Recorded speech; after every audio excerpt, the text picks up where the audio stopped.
Programang ito ay rated SPG. Striktong patnubay at gabay ng magulang ang kailangan. Maaaring may masiselang tema, lengguwahe, karahasan, sexual, horror o droga na hindi angkop sa mga bata.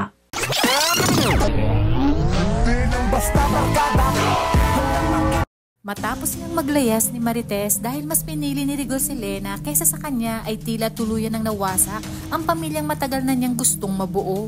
Kaya naman pati si Santino ay napagpasehan ng sumama sa kanyang nanay Tess dahil hindi niya na umano maaatim na tumira sa kanilang bahay na kasama si Lena na siyang dahilan kung bakit tuluyang nasira ang kanilang pamilya. Dito ay uumpisahan na nilang hanapin si Tinding upang makahingi ng tawad si Marites. Ngayon umanong alam na niya na tama si Tinding at napagtanto niya rin na walang ina na gustong mapahamak at masaktan ang kanyang anak.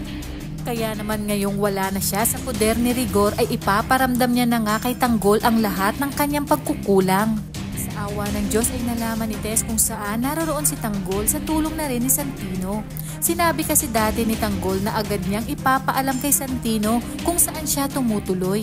At sa pagkikita ng mag-ina ay halos hindi nga matanggap at makapaniwala si Tanggol sa ginawa ng kanyang tatay Rigor. Buong akala niya umano ay si Rigor ang isang matino, may prinsipyo at paninindigan lalo na pagdating sa pamilya. Kung kaya't ipinangako niya sa kanyang nanay Tess na pagbabayarin niya si Rigor sa lahat ng ginawa nito sa kanya, sa kanyang lola Tinding at sa kanyang nanay Tess. Wala na umanong makakapigil sa kanya para ituloy ang kaso laban dito. Sa paglipas ng mga araw ay doon na nga pansamantalang tumuloy sina Tess at Santino sa lugar nila Bubbles. At isang araw ay napagpasihan na ni Tanggol na humingi ng tulong kay Marcelo dahil gusto niya na ngang mahanap ang kanyang lola Tinding.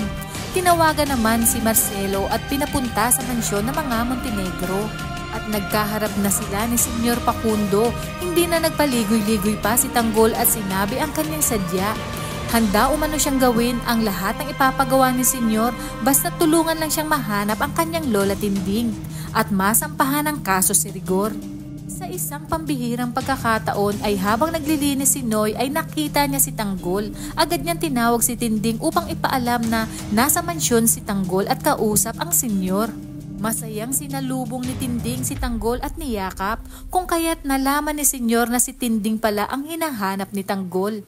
Sinabi ni Senyor Pacundo na hindi naman mahihirapan si Tanggol dahil nasa loob pala mismo ng mansyon si Tinding. Sa pag-uusap ni na Tinding at Tanggol ay inilahad ni Tanggol ang nangyari sa kanyang nanay Tess na kasama na niya ito at lumayas na sa kanilang bahay. Laking pasasalamat naman ni Tinding dahil sa wakas ay natauhan na si Marites at ngayong malaki na ang utang na loob ni Tanggol kay Senyor, mangyayari na kaya ang pagtatagpo ng tunay na mag-ama kung saan walang kaalam-alam sina Olga at David.